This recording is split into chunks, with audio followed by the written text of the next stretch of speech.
social life yacu kuki ba characterized by violence bagakora n'ibindi bintu bipfuye abagabo kurongora abandi abagore kurongora n'ibintu bipfuye barongorwa n'imbwa barongorwa n'amarobo ugasanga ibintu bagenda babyakira. Society is dying, is dead.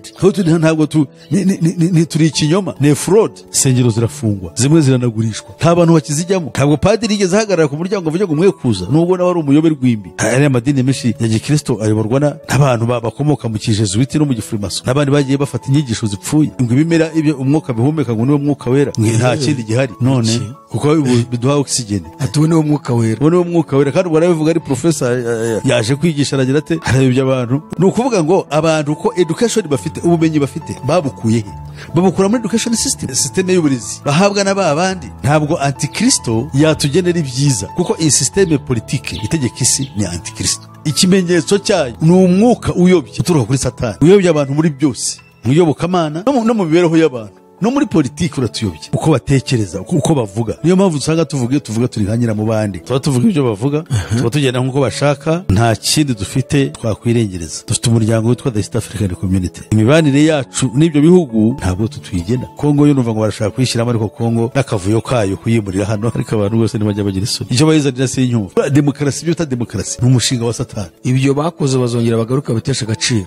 Nose ubu babitangiye ireme ry'uburezi se impamvu ripfagize ngo nibiki? Ntabwo ari umwihariko w'u Rwanda, ntabwo it's worldwide. Demokarasi ni ikinyoma gishingiye kuri filozofi y'abagiriki ya kera muri za antiquity. Kuvuga ko opinion ni contradicting their world view, wikwisi ko bayibona. Iyo opinion yawe cyangwa opinion cyangwa ibitekerezo ufite bihabanye nuko bisi bayizi cyangwa bayibona cyangwa bayigishijwe, barakwanga. Uri muri shuguri wirukanka jugujugu kugira ngo ugere hariya ubashye igipangu cyawe, usana inzu yawe, mwana ajye ku ishuri, ugasanga wowe bwawe nta umeze nk'akanyugunyugu, kandi ibyo ushaka kugeraho kazarinda upfa utabirangije. Najyaga nibaza ibintu byo gusirimba, kiriya gisirimba bari kubaririmba, cyavuga n'umuntu w'umusaza w'inshuti yanjye w'umunyamurenge, ariko kiriya gisirimba rero twabakuru ntabwo tukizi. Twe tuzi ko kiriya kintu cyaturutse byo kubyina bya rusabunga by'abana by'abasore, ugasanga n'inkumi buzuyeho ni ikiriri bavuga bati uyu munsi arabi igitaramo cyo gusirimba, nutajya usenga ujye kubona ukabona byuzuyeho. Baje se gukurikira, usanga umuntu ari kuko yize akaraza amashuri runaka, ntari bujye guhinga, ntari bujye gukora ya mirimo basokuruza bakoraga, ntari bushobore korora, ntari bushobore gukora ibintu by'ushara birebera mu kuvuga cyo bataho ikora job, kujya gushaka akazi mu mujyi akicara bamuhungiza ngo yarize. Niyo mpamvu uri Amerika ntigira nyirayo, ba nyirayo barabaje barabatsemba barashika, abantu bose baba nabimukira. Kandi uko kariya gatogo kari muri Amerika niko bashaka no kwiza ku isi yose, bakavuga ibintu ariko mbikorere ntubibone. Economically noneho bigiye gupfa burundu. Economy niyo ya 16 nugo kuvanaho ubukungu ku isi. Abantu bakurikira kino kiganiro bakanguke, abantu bajya kwiga, unashaka kuba dogiteri, unashaka kuba well and good, n'ubumenyi bujyanye na profession wende ho gutunga bya bindi bihugaburira, ariko si bwo bumenyi bugukiza. Uko niko kuri tuhiriye kumenya, tukakoraho ubushakashatsi. Satani yaratumaniye, afite umujinya mwinshi, atumanukiye kandi afite igihe gito, kubanga aragikoresha neza yihuta cyane. Abagaragu be yabahaye kuva muri 2015 ngo bakore ku buryo mu myaka 15 baba bashoje gahunda ye. Ubu ntibasinzira. Minisitiri w'Ubwongereza aretse kubwira abantu ati dufite igihe gito, dushigaje umunota umwe kugira ngo twinjire mu gicuku cyamvaho cy'ubuzima, tube turangije gahunda yabo. Iyo tuyoboye n'ibyo twizera nibwo dushobora kumenya ibintu byinshi, ariko ibyo tubona ni theatre, ni filime gusa zitunyura mu maso.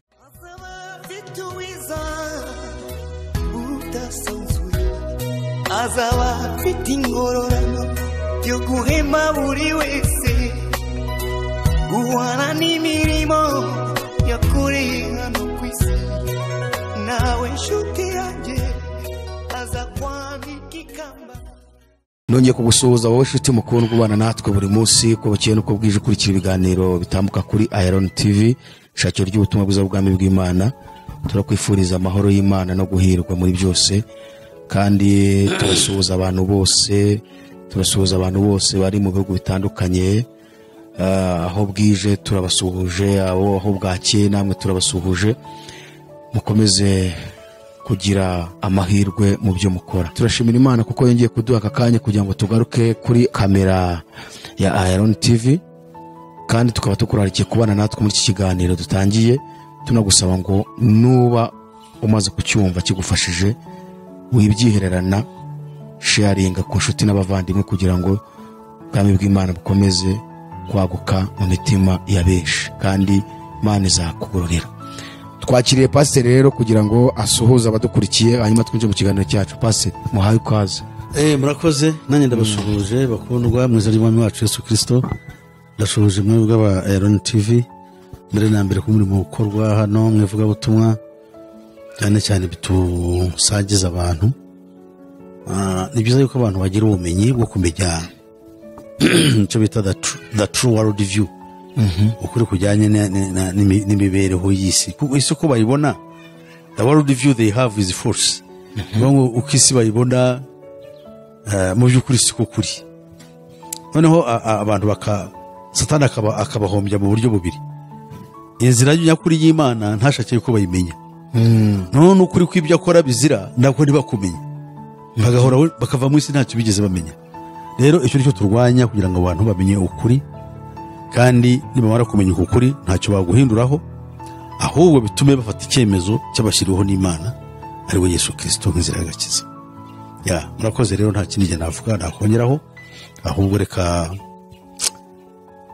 dusuhuze n'abandi, dusuhuze abavandimwe bose bumva ururimi rw'Ikinyarwanda bari mu Rwanda, mu karere k'ibiyaga bigari se, hirya no hino kuri uyu mugabane wa Afurika, abari hakurya y'amazi magari mu migabane inyuranye yindi igize umubumbe wacu, abari hirya no hino mu birwa bikikijwe n'amazi magari, mwese turabasuhuje. Tukabona rero umwanya wo gusuhuza na bene wacu dusangiye umuco n'ururimi, kuko dufite ururimi rumwe nakwitwa, sinzi uko narwita, ndwisura Rwanda phone ntibakwemera, abarundi bavuga turadu ega wabwisura urundi phone ariko urwo rurimi rusa rutyo mwe muzi ko mwarwita, rugizwe na icyo twita dialects, imvugo, ni ukuvuga imivugire itandukanye, ariko n'ururimi rumwe.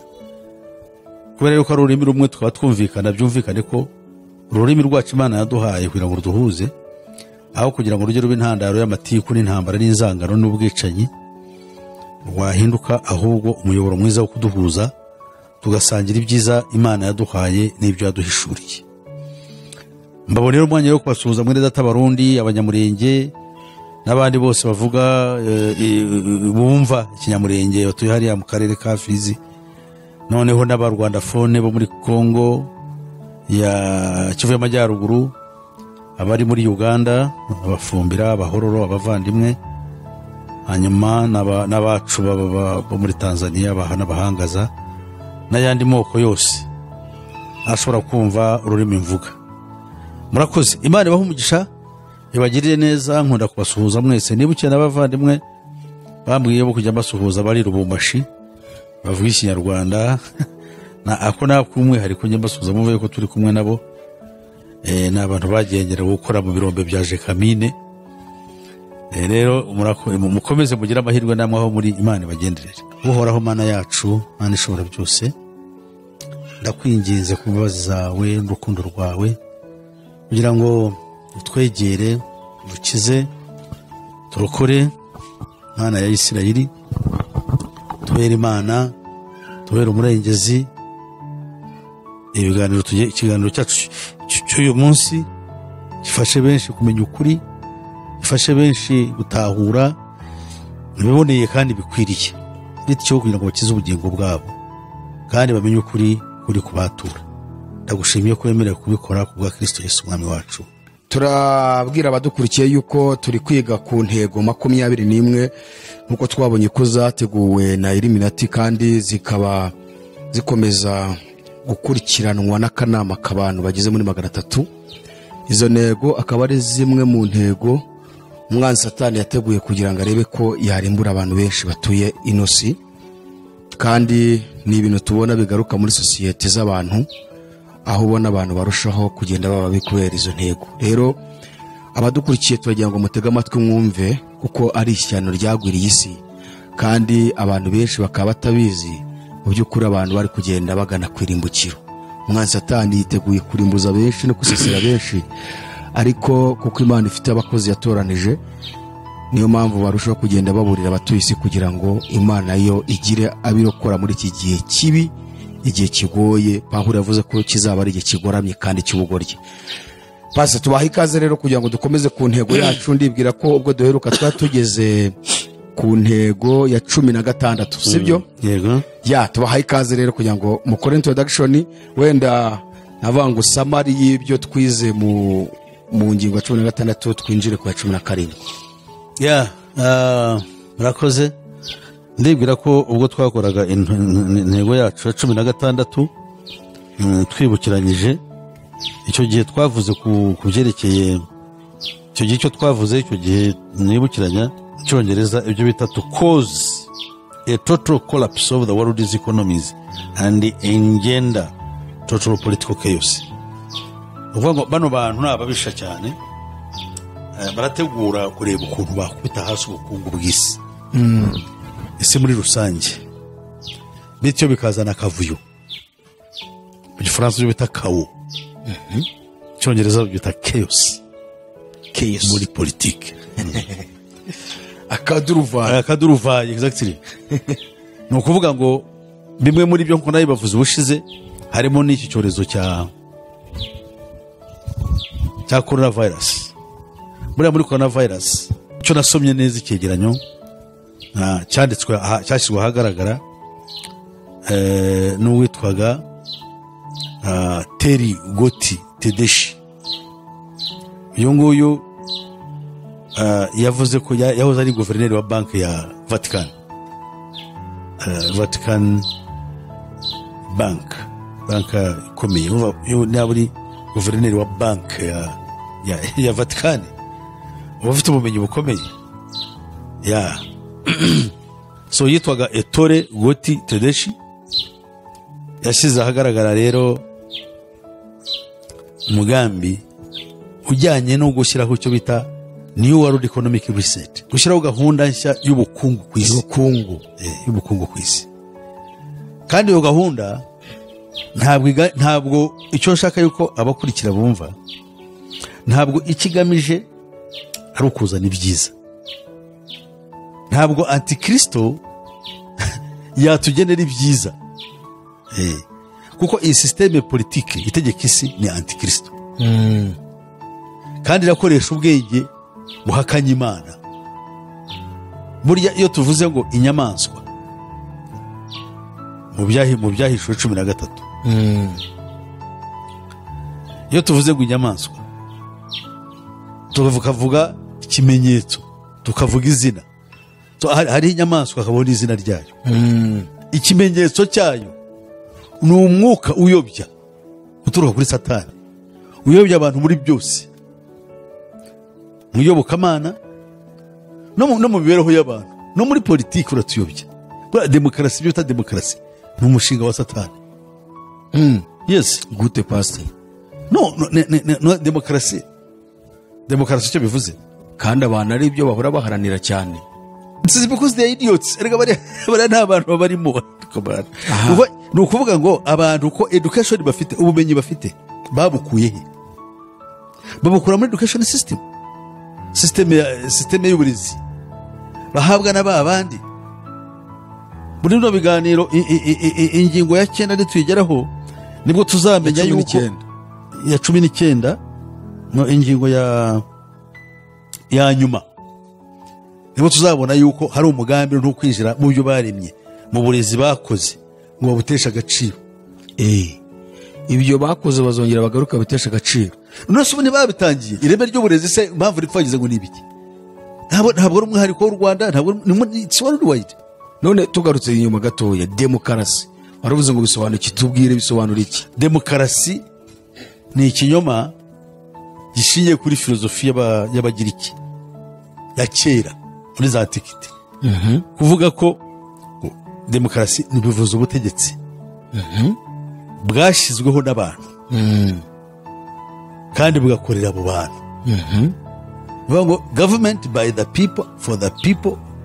Ibintu nk'ibyo burakorera ni ibintu bitatu: bwashyizweho n'abantu, burakorerwaho n'abantu, bukorera kandi abantu, kandi bugakurwaho n'abantu. Doesn't work. None se pasi icyo si cyo cyiza nyine demokarasi? Waravuze ngo demokarasi ngo ni antikristo, ariko sika nkubaze, none se bijya bibaho ibyo? Ntabwo mu mateka throughout human history ntabwo ibintu biri applicable, ntabwo biba. No muri Amerika ntibihaba. Nabo muri Amerika ari amashyaka ntabwo ari ayaho. Kandi muri Amerika demokarasi ari yambira ahubwo nuzuri iriya cyaka nyine ry'abademokarate. ubu se Congo twita dute Democratic Republic of Congo no se ngo ni Repubulika Iharanira Demokarasi guharana ariko umuntu yaharanira ikintu mucyumva imivugire ntitandukanye n'imikorere cyane cyane burya imivugire ya Satani iratandukanye kumenya kugira ubumenyi nyabwo bw'isi no icyo bita world review abantu bafite is a complete force ikibazo niyo kwigerageje kubabwira uti kugira icyo bita an opposing opinion contradicting their world view wikwisi ko bayibona iyo opinion yawe cyangwa opinion cyangwa ibitekerezo ufite bihabanye nuko bisi bayizi cyangwa bayibona cyangwa bayigishijwe barakwanga bashaka gusubira ahandi muri official media ariko niyo kamere yacu no kamere yacu kamere muntu buri gihe ushaka ibintu bikorohereza ntabwo ushaka ibintu biguhahamura nanayibonye naha ngaha n'umuntu avuga ati sengera bamusenya ati sengesho ndumva ari impumurije sibyo psychologically niko tumeze twese umuntu ushobora kumusengera uri watitaye rovoni mu runtu runaka akumva yuko ibyo uvuze hari ukuntu bimuhe ari n'umuntu ukubwira ati basi mbwira amagambo yo kumpumuriza basi umubwira uti okay ntacyo biraza gutungana ugira ubwoba none gusa iryo jambo kawe naho ryaba atarya kumva yuko muremye agatima ariko kibitera sura kizi it is because we are weak turi abantu dufite intege nke niko tumeze ntabwo umuntu ashobora kuza ngo kureba ikindi kintu kitari uko umeze no ni ukuvuga ngo ariko icyakabaye kiduhumuriza nyacyo Bibiliya itubwira nuko hagati yacu n'Imana habaye nta rubanza ruhari iyo ni ryo humure gusa iyo ni ryo humure abantu bakwiye kumenya ni ukuvuga ngo imbere y'Imana Imana tuyegera tutabebera hari amagambo pasi uhasoma rwose iki kintu nagira ngo kidusobanure neza kuntu uvuze ko ibintu bibaye na demokarasi ari ibya Satani kandi nandi kugusobanuza dusanzwe n'ubutegetsi bw'abaturage bukorera abaturage kandi bugakurwaho n'abaturage none gute bugaruka bugahinduka ubwa Satani kandi umva ari ikintu kiza cyane ukuvuga ngo ahanga hari amagambo anezeza aravuga ngo Abaheburayo 10:19 ngo nuko bene data ubwo dufite ubushizi bw'ubwoba bwo kwinjizwa hera cyane n'amaraso ya Yesu tunyuze mu nzira yaduciriye nshya kandi y'ubugingo inyura mu mwenda ukinze ari wo mubiri we kandi ubwo dufite umutambyi nanone ukomeye utwara inzu y'Imana twegere dufite imitima y'ukuri twizera rwose tudashidikanya imitima yacu iminjiriweho gukurwamwo kwimenyaho ibibi n'imibiri yacu yuhagijwe amazi meza okay iyo niyo filozofi nziza dufite iyo dushize ubwoba iyo dushiritse ubute twaba dufite ubwoba kuko twarababariwe kandi twijizwa ahera ntabwo tugifite ubwoba bwo kwajya kuko si twe ni amaraso y'umukiza hatwinjiza twegere ariko tudafite imitima yo kwimenyaho ibibi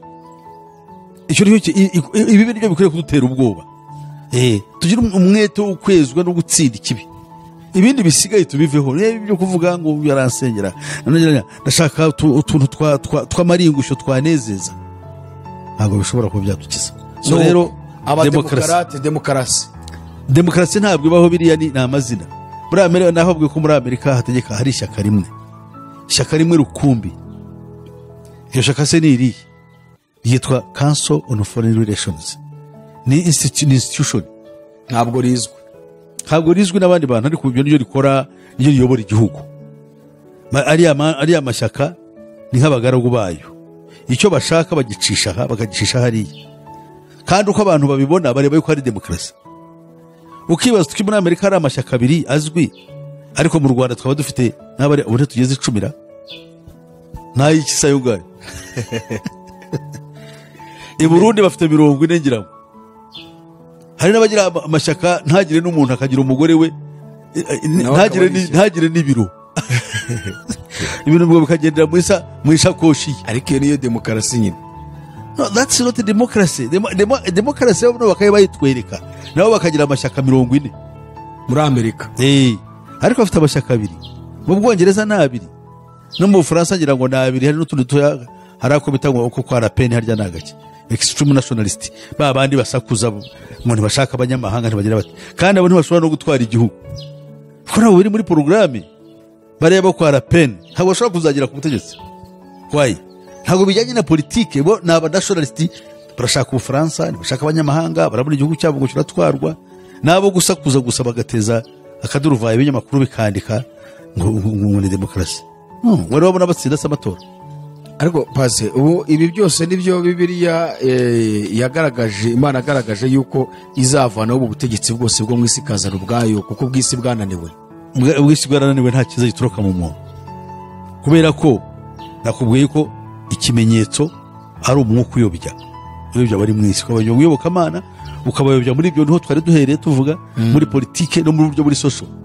Ugasanga social muri social life yacu kukiba characterized by violence, tugakora n'ibindi bintu bipfuye, abagabo kurongora abandi, abagore kurongora nayo ibintu bipfuye, barongorwa n'imbwa, barongorwa n'amarobo, ugasanga ibintu bagenda babyakira. Society is dying, is dead.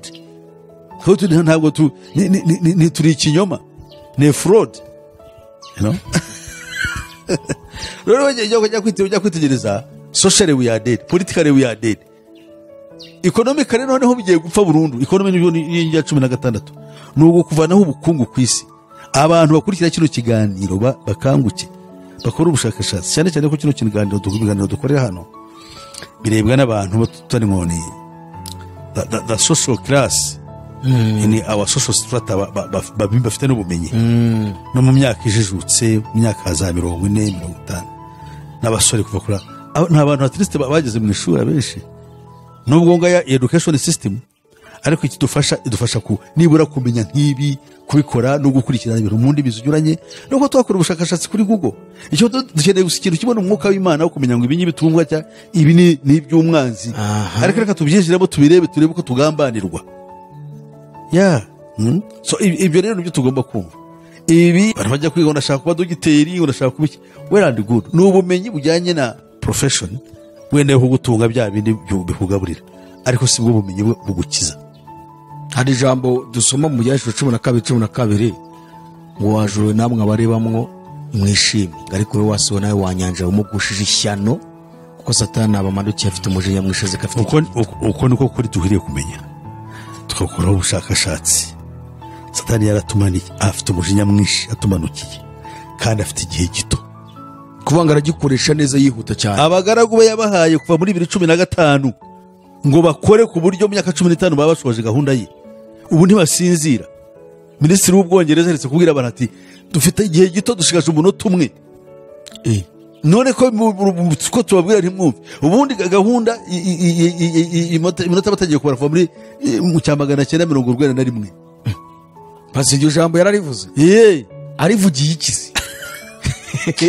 Ni umunota umwe wiki wo gupfa, wo gukora ibyo bahawe, cyangwa ariko se abantu babimenya niba ari cyo ashatse kuvuga. Ubu ngubu hasigaye isaha, ni isaha barayikoze irahari, baravuga ngo isaha akarimi k'isaha karimo karagenda kugera kuri midnight. Midnight ni ukuvuga ngo minuit, umunsi urangire, kugira ngo twinjire mu gicuku cyamvaho cy'ubuzima tube turangije gahunda yabo. Abantu bakore ko ubu ngubu economically ibintu birimo have to be disrupted. Niba politically kugira ngo badusenye burundu, political chaos igomba kuzanwa n'ibyo, naba economically ubukungu buguye, social abantu bakangirika, hagiye kubaho ibintu bipfuye. Jewe ndumukunda ndakuze, ariko ndebye abana bagenda babara ndeba ibintu bijyanye bavandimwe ndebe iki. I know za ibintu bigana. Ubwo umwanzi mbega wa mujinya we yamanukanye ari kubakoresha ku muvuduko wihuse cyane. Yes, arakora cyane. Ubu ngubu bari batubita millions, bari abagaragu be arabakoresha ku mbaraga. Niyo mpamvu reba nira ntambara ishobora kuza kwaduka. Ariko pasi ndashaka intambara igendanye na gahunda twabonye mu gice cya 9 cyo gutangiza ingingo ya 9 nabo yikurikira, kureba ukuntu habaho intambara muri gahunda yo kugabanya abantu, kwica abantu benshi cyane ku isi. Bano bagabo ntabwo basinzira, bariya birukanka mu ngombe idukikije, abari mu manama, abari mu Loni, those guys are not sleeping, barakora cyane kandi baratwijiramo kugira ngo ibintu niyo babisoze. mpamvu nifuza ko tuzagira nk'ahantu tukahatinda, kuko nk'uyu murongo n'umurongo uremereye, uyu mujinya wa mugari satani yamanukanye kugeza ubwo ijuru rivuze ngo isigushije ishyano. But who reads that? Ndetse bisoma nanjye ukubwira burya ni ubuntu umuntu agirirwa, kuko kugira ngo ibyo twizera bitandukanye n'ibyo tubona. Iyo tuyoboye n'ibyo twizera nibwo dushobora kumenya ibintu byinshi, ariko ibyo tubona ni tiyatire, ni filime gusa zitunyura mu maso, nta kintu gihari kigaragara, ntabwo tuzi iyo tuva, ntabwo tuzi iyo tujya. Noneho iriya gahunda yatangijwe na Alice Bailey muri za nyigisho nakubwiye wavuze ko tuzazikora ikiganiro, ntabwo turazikoraho ikiganiro. Muri inyigisho 7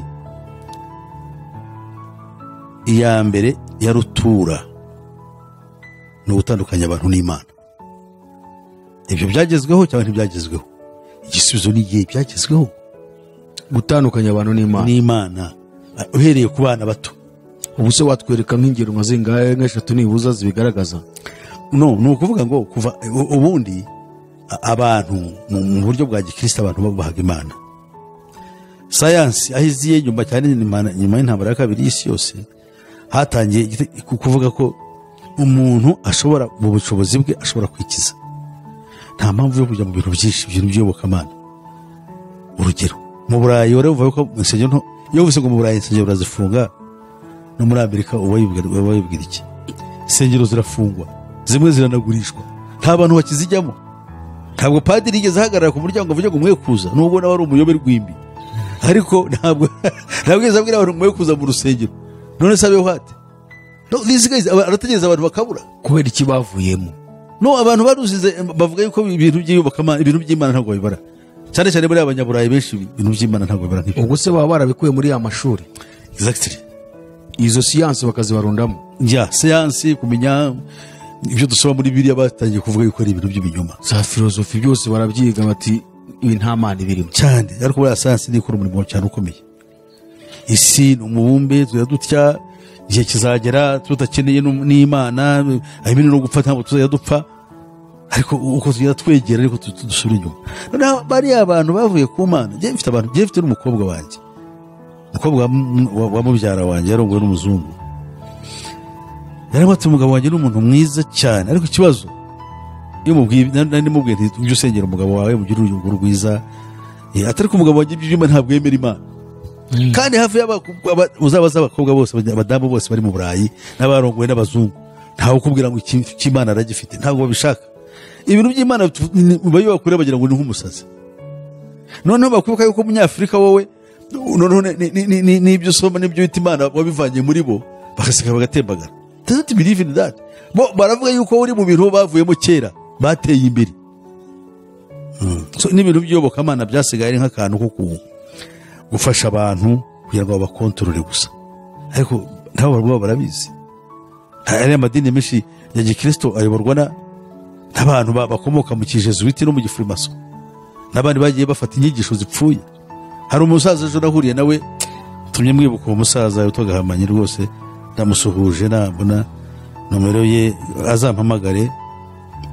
Yambwiye ibintu, n'umusaza wa kera, ne professor muri theology, you know, ariko yambwiye ukuntu bajyaga bajya mu wihererana biga, bakamubwira bati murashaka umwuka wera. Umwuka wera ibidukikije n'ibyo biduha umwuka, iyo bizanye umwuka wera, umwuka twahumeka ni umwuka wera, nta kindi. Aba ari abantu b'Imana bagenda bapfobya ibyo birivuga, bazana ibindi bintu, kandi rero bavuga ngo baratuyo ngo ibimera ibyo umwuka bihumeka ngo niwo mwuka wera, nta kindi gihari. None kuko biduha oxygen, atuwe niwo mwuka wera, niwo mwuka wera. Kandi barabivuga, ari professor yaje kwigisha, aragira ate, arabibya abantu n'abantu akagenda avuga apfobya ibintu bifata uko yiboneye, aba bari mu kintu gipfuye cyo guhakana Imana kandi ayirimo ayihagazemo. Okay, paze reka twinjire no ku ntego yacu ya 17. Wari ukikora samari yiriya twarangije ya 16. Intego ya 17 ivuga iki? Intego ya 17 nayo irashaka kuvuga utyo, ariko irajyana na politike. idusomere twumve. iravuga ngo to take control of all foreign and domestic policies of the United States and indeed the whole world. Bivuga ngo ni ukwinjira mu kugenzura politike mpuzamahanga ndetse n'iy'imbere mu gihugu ya Amerika, kandi ubu n'ibindi bihugu byose ku isi bigomba kuba ari uko nabyo bikorerwa. Ni ukuvuga ngo na politike mpuzamahanga bakaba bayigena byose, niyo bayigena politike y'ububanyi n'amahanga kwa no na politike y'ubuyobozi bw'igihugu bakaba babigena. Niyo mpamvu uzabona tubona za politike z'imbere mu gihugu, tukareba ibyo batubwira cyangwa n'ibivugwa tukumva ntabwo tubishyikira, ababitubwira nabo ntibabizi. bazabuze ibyo byabareba ingibi tuhere nko kuri ino ndwara coronavirus, urabona atari politike y'impuzamahanga. None se n'ibyo abanyarwanda, kuko biri gukorwa ku isi yose. Uzabibona ibyo bintu tuvuge polisi zijyanye n'imibereho y'abantu, iby'uburezi ni urugero, administration uko tuyoborwa, ibiki byose bikorere mu bukungu, ishoramari, iki byose usanga atari iby'abanyarwanda. nta n'umuntu unabitekereza, baraza kuvuga ati ishoramari rimere ritya, mugomba gukurikiza ibi n'ibi mu bukungu, polisi zikaba ari izacu. Ubwo ni ukuvuga ngo niba hajemo politike mpuzamahanga cyangwa ni y'ububanyi n'amahanga, ni politike mpuzamahanga, ububanyi foreign. niba haje politike y'ububanyi n'amahanga kandi ukaba bashaka ubwo ni kwa gufata isi bakayiyobora nk'umudugudu umwe, ugasanga n'imico y'ibihugu bayikuyeho. Iyo bavuze mpuzamahanga y'ububanyi n'amahanga, uko ibihugu bibana bigomba kugenwa nabo, uko namwe kandi mbere uko ibihugu biyoborwa imbere, politike iyo imuyoboreraho igihugu abantu uko bayoborwamo, ubukungu muri politike byose bigomba kuba ari ibyabo,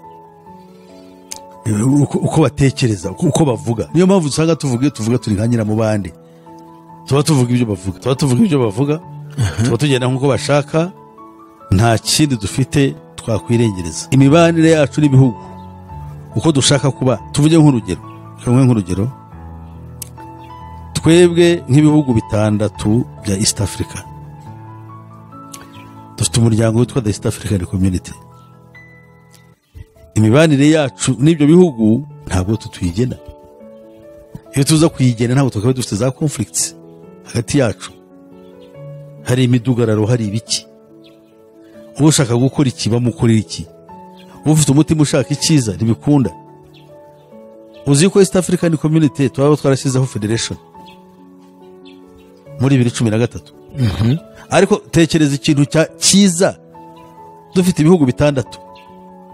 Kongo yo numva ngo barashaka kwishyiramo, ariko Kongo n'akavuyo kayo kuyimurira hano ariko abantu bose ntibajya bagira isoni, icyo bayizanira sinyumva. Twebwe ubwacu twari dufite Uganda, Rwanda, Burundi, Tanzania, Kenya, South Sudan, birahagije ukora ikintu cy'igitangaza.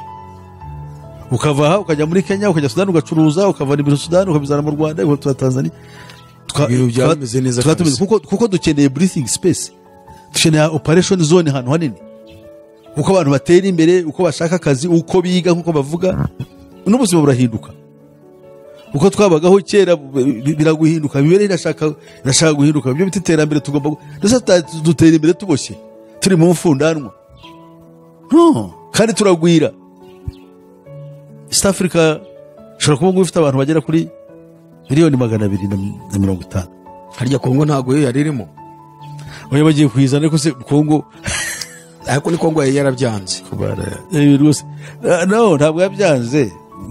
Buriya jewe nta nubwo Kongo n'abanyemereye, nabamvuga nti tuba turangize akavuyo kacu Kongo tuyemere afterwards, kandi tubanze turebe ukuntu twayifasha kuva muri ya problem. Uko kuzana Kongo no kuzana yose mwebobere abenshi, kuko ntibafite ubushobozi nyine, ni police iba dictated from elsewhere. Ariko twihore ku bintu byacu, ubona uko agiye kuvuga nk'ugiye muri politiki nk'aho uri umunyapolitiki. Ariko ndavuga nk'umuntu ushobora kureba, ugira notion ku tuntu tunyuranye, kandi ibyo ntiwabitangaho igitekerezo, usibye ko ntabwo nabitanga ibitekerezo kugeza ubu ntibyakunda kuko bano bantu barakontrolinga ibintu byose. Niyo mpamvu bo tugenda dukurikije ibyo bashaka. Ibyo bashaka se nibi ni inzangano, ukumva ngo muri Tanzania na Kenya ngo ku mupaka hari abantu ntibacyambuka, bigeze kubaho n'ubu ngubu ntibari babirangiza, hari ikibazo cyari gihari. Usanga abantu bajya gucuruza bajya muri Tanzania bakababuza kujya muri Kenya. Tanzania ugasanga ntiyemera abantu bavuye mu bindi bihugu bya East Africa kuko baza ngo baratwara akazi kuko barize. Tanzania yo systematically ntabwo byo kwiga babyitaho, bagira abantu bake cyane bize ariko babahanga iyo bize. Abantu benshi ni abantu bashobora kwikorera imirimo isanzwe bagahinga bakagira bati, kandi nabyo ni byiza kuko iyo abantu bize hari sectors za economy batera umugongo. Usanga umuntu ari kuko yize akaraza amashuri runaka ntari bujye guhinga, ntari bujye gukora ya mirimo basokuruza bakoraga, ntari bushobore korora, ntari bushobore gukora ibintu birusha birebera mu kuvuga cyo bataho gukora job, kujya gushaka akazi mu mujyi akicara bamuhungiza ngo yarize. Ntashobore kuba ati ndajya mu rutoki duhige, ndajya mu nka zikame ziragire ko ibyo byari butuza abantu bacu. Nibyo ese basokuruza batugaga iki? Barahingaga, barororaga kandi bameze neza, kandi n'ubu byakunda kugiye hari aho njye nkari abantu babikora. None pastor, turashaka kureba urumva niba bashaka kugira ngo bahuze ibi politike y'ububanyi n'amahanga iba ari imwe mu bihugu byose byo ku isi. Kuki hajemo na Amerika? Kuko Amerika bayisomyemo aho ngaho ko nayo bayivuzeho. America is not an exception. Nabo bagomba kujya muri nabo barayikontorora. Amerika bayikoresha nk'igikoresho. Imibanire yacu igomba gushingira, tugomba kuvuga ngo tubane dutya, ariko ibyo tuvuga they are not in our favor. Ntabwo bidufasha, ntabwo twibifasha, ntabwo bifasha n'abanyamerika. N'Amerika ntabwo buyifasha. Amerika nabishorwa mu ntambara n'urugero, nabishorwa mu myenda, ikaba ariyo ya mbere ifite amafaranga yishyuzwa amafaranga menshi ku isi. Urazigira imyenda Amerika ubundi ari cyo gihugu gikize tubona gifite ubukungu bukomeye. Ubukungu se bihe, ariko ibyo bita ubukungu Amerika ntabwo banakize buriya. Faranga ryabo wahoze twigisha ifaranga ryabo ntabwo ari iryabo, ni irya Illuminati. Iriya faranga si iryabo, niyo mpamvu barikoresha guhaka ibihugu. They control that money, that currency. Na Amerika bakayikoresha, niyo mpamvu uriya Amerika ntigira nyirayo.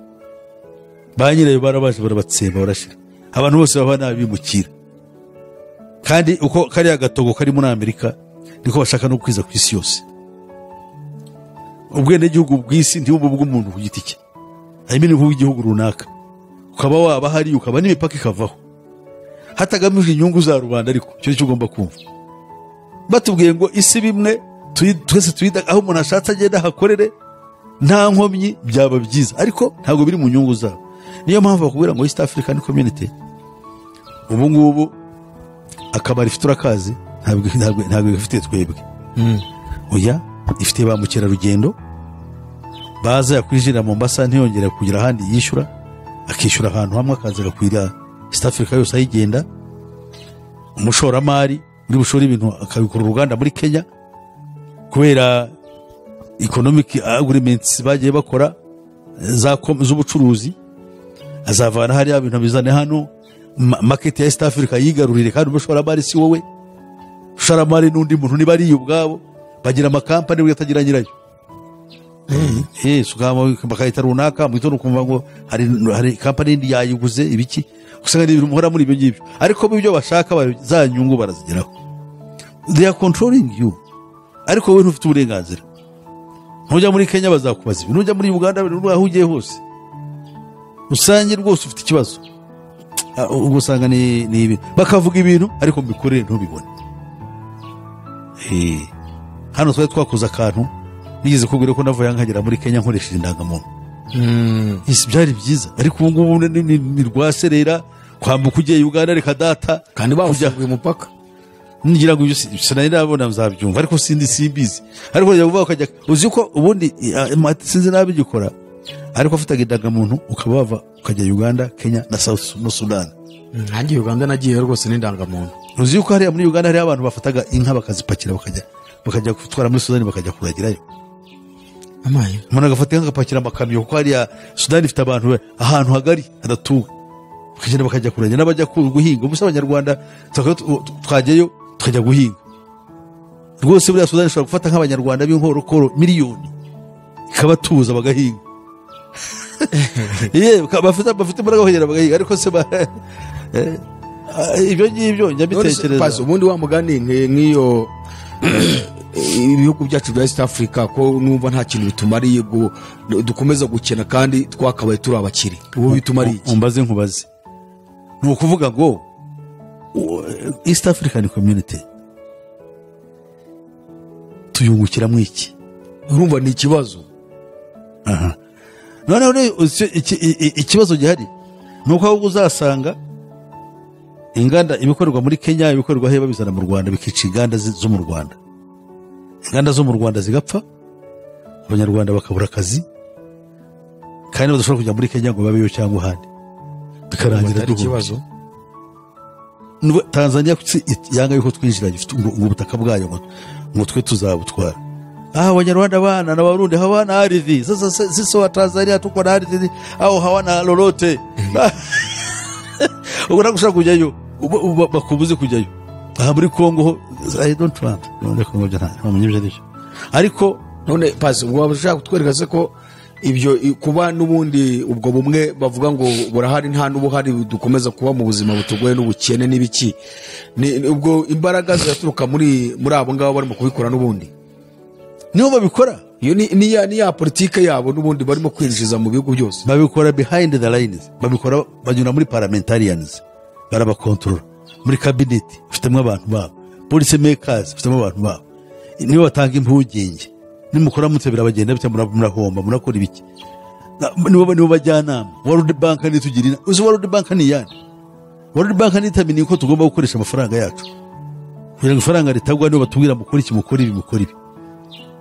Izo barijira muri polisi z'inyene zacu mu gihugu mutangira ibi n'ibi nubwo byaba bitari mu favor bitari mu nyungu zacu bwite. So rero icyo nicyo nshaka kukwereka. Hanyuma tukiraho ndibwira ko twarimo dushaka ubundi akenshi mbashaka ko tujya mu bintu bibiri by'ingaruka ku ntego tuvuze. Akantu twibanzeho tubonye ingaruka ku ruhande rw'umubiri. None ni izihe ngaruka nko gutegura iki kintu cyo kugira ngo habe politike imwe y'ububanyi n'amahanga kugeza ubwo na Amerika bayikontorora? Ni izihe ngaruka ubona zishobora kubaho ku bugingo bw'abantu kubirebana no kuba hazamo urusika hagati y'abantu n'Imana no kuba barimbuka, cyangwa kubirebana no gukizwa kuba batashobora gukizwa? Icyambere twatangire kuvuga ngo batandukanye n'Imana. Icyo cyo mu gihe bagitangiye ntabwo bakiri igihe kigenda gikorwa. N'aya madini yagiye aza nk'ay'abarokore, aya ngaya y'urusaku ya prosperity byigisha ibintu, nayo ni umugambi wabo, kuko aya madini asanzwe bamaze kuyinjiramo, bamara kuyinjiramo ugasanga ku ruhimbi nibo bicaye nibo bakontorora ibintu byose, nta jambo ry'ubugingo ikiza. None yandi ava ngo nayivuga butumwa, aho kuza havuga ubutumwa hakaza havugwa imishinga, havuga ibindi bintu bitari applicable, hakoresha ibisoni bitangaza byo kwa Farawo bya gikonikoni. Ibyo byose rero bikorwa Satani warungu kandi mwebwe mutandukana n'Imana. Noneho uko abantu bahura n'ibibazo by'ubuzima mu bukungu cyane cyane no mu mibereho yabo, bashaka icyabatabara. Niba usanga bagiye muri izo nsengero bibira ngo barahakura iki ibyiza, kandi ntabwo bajyanwe n'ikibazo cy'ubugingo bwabo, bajyanwe n'ikibazo cy'ubuzima, kandi iby'ubuzima ni iby'isi nibyo baba barwana kugira ngo basubizwe. Ese kuki wumva yuko ikibazo cyawe cy'ubuzima wajya kugishakira mu rusengero? Umuntu akubwira ngo ndagusengera ngo ubone promotion, utere imbere, business zawe zunguke, ndagukuraho inyatsi. Hariho n'ibyo bya deliverance icyo byaziye. Ejo umuntu yarampamagaye antesha umutwe, ambwira ngo ndarwanya deliverance kandi ngo byari inzira y'Imana yo gukira abantu kubabohora, ngo Paulo nawe yirukanaga abadayimoni, ngo yakoraga ibiki. Ariko se kwirukana abadayimoni na deliverance bitandukanye n'ibintu bimwe. Bose bihuriye ibyo ngibyo. Deliverance ko ari n'Imana ishobora kudelivera yonyine gukura hari. Naho umuntu akakubwira ngo hari abantu, ariko Imana ituma abantu, ngo ituma abantu kugira ngo umuntu nkongore arambwira ariko tweze guhura rimwe. Namwe nti okay, wowe genda ukore uko wumva ntukorera Imana. Ibyo nigisha byihurira. Ariko nawe nta bishoboye kubikora, ariko bya bindi ko aricyo cyamwijijwemo byo natangiye nkubwira. Iyo umuntu tubonye icyo bita, iyo tubonye iyo we challenge opinion, umuntu yacarengize opinion yawe uko aruzi, azanye opposing opinion ya view yawe uko ubona ibintu, ntabwo byumva, uramurwanya and you become angry. Ntabwo ushobora kumva icyo ashaka kuvuga, umuhe n'umwanya umwumva, abadayimoni bari kumwumva. Ubwo rero nshaka kubwira kuri ikibazo cyawe, bitandukanya n'Imana mbere na mbere kuyoboka Imana. Icya kabiri, bituma abantu babaho bakiheba, bakanirwa kwifata, ugasanga babaye disparate. Usanga umuntu wari wifashe yirinze, asanze nta yindi nzira yo kubaho kiza agiye kuba indayi ku muhanda, undi akiba. N'ubundi igihe ndabona hakuri n'abantu bagatangira gutagatifuza ibyaha. Amafaranga hari aho nkuru udufaranga niramira ndamira abana banjye, Imana nayo irabizi. Hari umugore wajya kumbwira, njye nakoze muri duwane, bakajya mbwira ati pastor atari ibintu Imana yo kamemera bibona, ari tugomba gukora kugira ngo tubeho, abana barye, abana bakora iki, dore ukuntu mudusoresha, namwe muri babi, ubu kuki usoresha utya?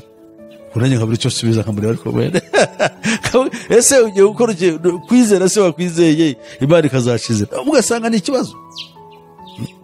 Ubwo nawe yindi bitwaye kubaho nyine ituma acumura imbere y'Imana cyane. Najyaga ngira abantu b'abakristokazi bajya kuzana amashashi Burundi kubera ko abantu bari barayaciye, ari ugasanga ni intambara kumwumvisha bati yewe amashashi reka kiriya cy'amashashi kuyazana cyo kuba icyaha, tuvuge yuko ari ukwirwanaho. Usanga umuntu arashaka kwemeza ibintu nk'ibyo ngibyo. Iyo twitegereje tubona mu bihe Isiraheli yabayemo mu ntambara nyinshi, tubona akenshi yakundaga kugwa mu kibazo cyo kubiyoborwa n'amategeko y'Imana umuremyi w'ijuru n'isi. Ibindi bihugu cyangwa se nk'abo bami bafata ibihugu na Isiraheli yafatwamo, bagashaka kubazana amategeko ugasanga barayanze bakabizira. None ibi bintu birebana na politike y'ububanyi n'amahanga, ndagira ngo iki kintu kidusobanura mu buryo bwumvikana. Ubu no kuvuga ngo ntigishobora no kuba cyatuma bimwe mu bihugu bonda kuko byaba bikigerageza mu birebana n'agakiza kuyoboka Imana bidashoboka, kubera ko babazanamo politiki imwe gusa iturutse iyo ngiyi bukuru kwa Satani. Ibi ngibi bya affectinga our social life, uburyo bwose bw'imibereho yacu birabwirijirana. Ikindi cya kabiri, twihugiraho turwana no kugira ngo tugere ku kintu runaka. Igihe cyo kuvuga ati reka ntuze mbane n'Imana mu ijambo ryayo cyangwa nanayisenge bikabura, uri muri shuguri wirukanka jugujugu kugira ngo ugere hariya ubashye igipangu cyawe, usana inzu yawe, umwana ajye ku ishuri, ugasanga wowe ubwawe umeze nk'akanyugunyugu, kandi ibyo ushaka kugeraho kazarinda upfa utabirangije, kava muri iyi si. Bwa buryo bwo kugira ngo uhure n'Imana ntibuhari, ntabuhari. Imbaraga niba kuvugira mu matwi n'ibyo gusa, ibyo ureba urashanga na runaka yageze kuri iki, Satani akanyura mu mugore, akanyura mu mwana, ariko jewe umugore muka runaka yambaye iki, jewe harya wowe uri mugabo ki, wese harya mwe namwe mushaka ibyubahiro ngo muri abagabo, wese ubwo bakarbara guca intege. Umugabo azakubwira tuzoba tutabagabo taguha iki n'iki. Icyo ubwacyo ni ijambo rikomeye, kuko we yagiye hanze yabonye muka runaka, yabonye ibiki, yabonye ibiri, uko atekereza gutandukanye nuko ubona. Kandi nawe kugira ngo umunezeze, cyane cyane abagabo dukunda kumva yuko ufite ishema rya kigabo. Nanjye ninjira mu rugo nkavuga n'ijwi nge niniga mu rugo hari umugabo. Ubwo rero ugasanga wapi iyo ruzinge dawo nambara urugamba rurakuranira, kuko pressure iri kuri wowe. Ni ukuvuga ngo rero urumva ko hari ingaruka nyinshi uko bibona. Ubwo bizarangira n'imico y'ibihugu, kuvuga ngo umuco w'igihugu mu by'umwihariko bizavaho, bizarangira wenda nk'uko twitegereje ubona ahantu hasigaye hagerageza nubwo hapfuye byinshi ku birebana n'iyobokamana ni muri Afurika. Oya, muri Afurika nta yobokamana ribamo, nta kintu kibaho kitarigize kibaho. Nose cyabaho muri Afurika haje amadini gusa y'abakoroni, tuyizamo ku ngufu, twibera aho ngaho. Haje ibingibi bya kirokore byo gutera hejuru, twirukanka mu kubyina, tubandwa buriya mu nsengero burya abantu buriya ndirimbo barimo n'izimandwa maze turimo gutegura ibibazo byinshi ku biganiro wagiye utambutsa kuko harimo ibibazo byinshi abantu bagiye bandika baguhinyura bagira bate kugira ngo tuzagende tubigarukamo turebe rwose abantu bongere bagire ibindi bintu bunguka buriya bazunguka nibatunguka bazungurwa n'igihe ibintu ibyo tuvuga ibi bazabibona ngenda kubwira ibyo byose buriya najyaga nibaza ibintu byo gusirimba kiriya gisirimba bari kubaririmba kukivuga n'umuntu w'umusaza w'inshuti yanjye w'umunyamurenge ariko kiriya gisirimba rero twabakuru ntabwo tukizi twe tuzi ko kiriya kintu cyaturutse mu mandwa z'ababembe biriya byo gusirimba ni mandwa z'ababembe ariko abantu barasirimba baba bari mu ntuza ngo abasaza ba kera mu itorero umurenge ntabyo bigeze babona haje ubutumwa bwahinduraga abantu ubutumwa bw'abantu b'imfura bakavuga ubutumwa umuntu agakira akarokoka akanga icyaha agatungana akagira umwuka w'Imana biriya byo kubyina bya rusabunga by'abana by'abasore ugasanga n'inkumi buzuyeho ni ikiriri bavuga bati uyu munsi arabi igitaramo cyo gusirimba nutajya usenga wajya kubona ukabona byuzuyeho baje se gukora iki bakuruwe n'umwuka w'Imandwa uba muri biriya bintu hano mu Rwanda uzarebe ngiye kukubaza nuzajya muri ADPR sinzi naba kibyina ubu ngubu cyangwa no muri aya macaki abadeperi bataza kunyumva nabi no muri macaki uzareba ko babyina ntabwo ibyo babyina ari ugushaya kwa Kinyarwanda cyangwa ikinimba cyacu cya Gikiga cy'amajyaruguru babyina bahetamye baterana umugongo bagira batya baterana umugongo baterana ibibuno biraje bivuze se ni ukubandwa waruzi ko izana n'ibyo zimandwa ntabwo wowe uzakora ikirori icyo ari cyo cyose kitarimo ibyobokamana urebe uhamagara abantu babyina uzare n'ababirabika babibyina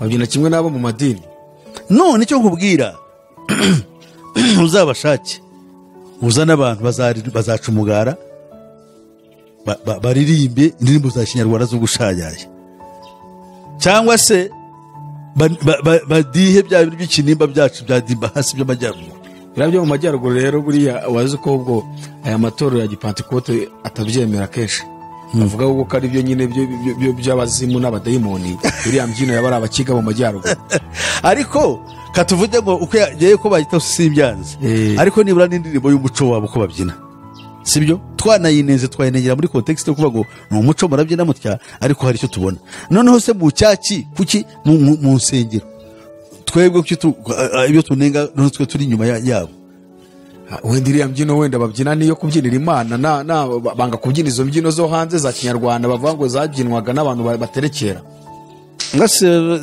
very bad zarira mbyino babyina bateye bazunguruka reba umuntu azunguruka atya urababireba biriya agira ati akazungura yawe nakanyugunyugu akubitana n'undi kibuno amukubitana n'iki biriya ni ukubantu ni Imandwa zibazuriye ku mutwe kera babandwa ni kuri ababyinaga babandwa ariko nyine babaga bari kubantu biriya babyinaga kuriya barabyinaga bakabo bakuzura biriya bavuga ubuzuye umwuka wera biriya Imandwa ziba zamanutse ugero bazuraga Imandwa bakanatukana kera umuntu agatuka sebukwa cyangwa akanamuhamagara mu izina kandi bitabagaho byabaga ari ishyano ariko ko byabaga ari Imandwa bavuga yuko ari ibisanzwe yabaga yabaye possessed yijwemo n'imyuka mibi ndibwira ko muradusobanuye ku birebana n'ukuntu batuvanyemo ibirebana n'agakiza bituma cyangwa se iyi politiki y'ububanyi n'amahanga ishobora gutuma abantu bahura n'ibibazo byinshi bakiyanduza bandavura kugira ngo babeho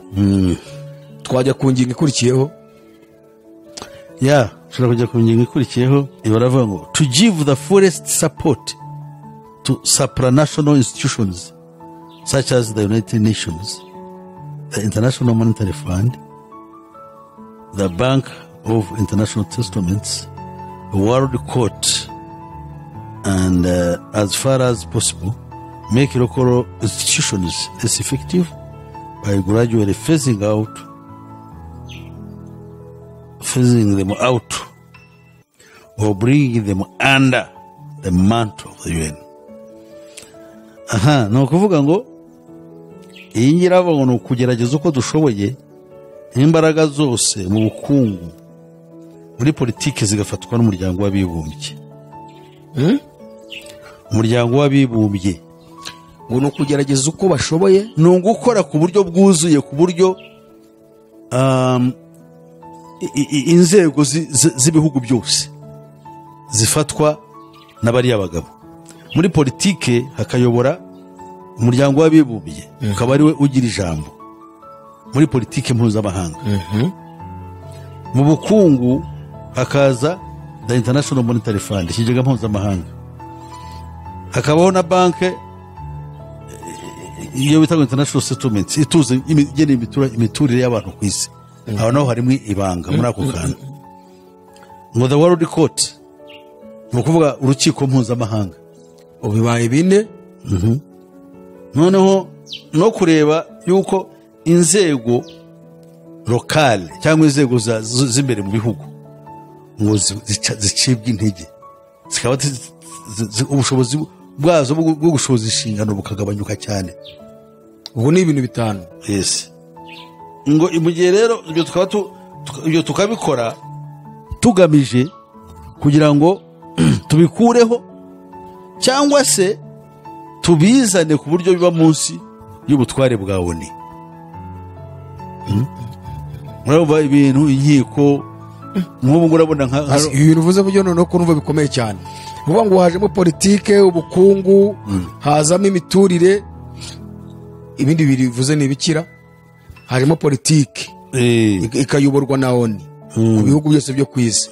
Hazamo ubukungu, monetary fund kazamo na World Bank, imiturire hari banki ibishinzwe. Noneho n'urukiko mpuzamahanga. Aka gatanu ni kakandi ka rusange kugira ngo izo nzego zose zo mu gihugu zakoraga zicika intege zishobore kuba zidashobora kugira icyo zikora. Urumva nk'ubu ngubu uroni usanga muri politike ibyatunaniye bijya muri ONU, niho tujya kurega twebwe ntabwo dushobora none ukuvuga ngo hose byanze birangira bigiye muri ONU. Ubu ngubu hano mu Rwanda dufite ibirego baturega muri ONU. Uganda ejo nabonye bayiciye ngo Kongo yarayireze mu rukiko mpuzamahanga, none bayiciye ngo $320,000,000. Uganda ikavuga se mwebwe murajya ngo dukora iki? Intambara ibyo ngo byabaye muri 1998 kugeza muri 2003.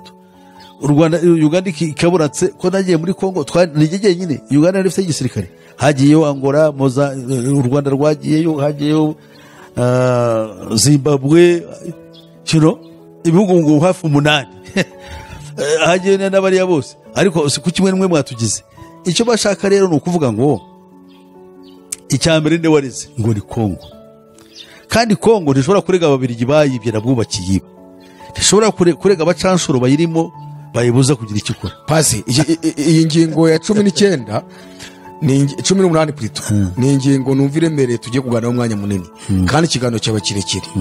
Reka dusoreze ahangaha iki ngiki dusenge, niturangiza dukomeze iki kiganiro kuri iyi ngingo. Birumvikana ko abadukurikiye hari ibintu byinshi birimo barunguka, kandi isi yarafashwe, biragaragara ko iri mu maboko y'umwanzi kuko afite umujinya mwinshi kandi ari kwifashisha ubutegetsi bw'isi butari no ku mugaragaro, nubwo hari ubwo tubona ariko biragaragara ko ubutagaragara ari bwo bukomeye cyane, igikoresho cya Satani. Mu gusoza rero ndumva mwatanga aderesi zanyu hanyuma mukadusengera tukinjira noneho kuri iyo ngingo neza. Murakoze. Abashaka ibyo mvuze ni byinshi, hari abashobora kutabisobanukirwa cyangwa bakabigaya, cyangwa se kandi n'abandi bashaka gutanga inama baza kumpamagara kuri 0788 50 66 76. Kuri iyo nomero kandi niho dukura ni nayo iri kuri WhatsApp. Hari urubuga rwanjye Pastor Peter Musisi, abashaka kwiga icyo twita ubuhanuzi. Twagitangiye kwigishirizaho ubuhanuzi bwa Bibiliya, ko twamaze kubona yuko ubuhanuzi bw'ibinyoma bumaze kuba bwinshi, kandi abantu ubuhanuzi bwa Bibiliya ntibabumenye, ahubwo bikaba ngombwa ko bajya gushakisha mu madini anyuranye kandi nayo yayobye ngo abahanurire. So rero ubwo ndababwiye mushobora kuyabonesha kuri urubuga rwa Pastor Peter Musisi, kurujyaho wandika pr.petermusisi.official. Imana ibahe umugisha. Reka dusenge. Mana yacu ikomeye ikiza, sengeye amatwi n'imitima n'ubwenge no kumenya no kwibwira no gutekereza by'abazakurikira iki kiganiro kugira ngo ibi tuvuze bizabungure. Nyamara sibo, ahubwo umwuka wawe wera uzakora uwo murimo, kandi icyo mbasabira ni ukugira ngo baze kumva ibi ngibi batekereze ku cyagira akamaro mu buzima cyangwa ubugingo bwabo, ari cyo guhindukira Yesu Kristo umukiza. Arambuye amaboko ye ashaka yuko abantu bamuhindukirira kugira ngo barokore akaga kagiye gutera ku isi.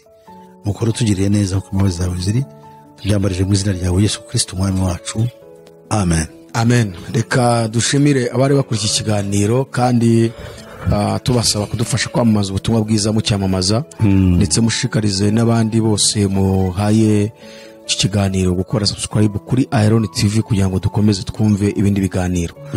Mukomeze kugira ibihe byiza kandi muhirwa muri byose.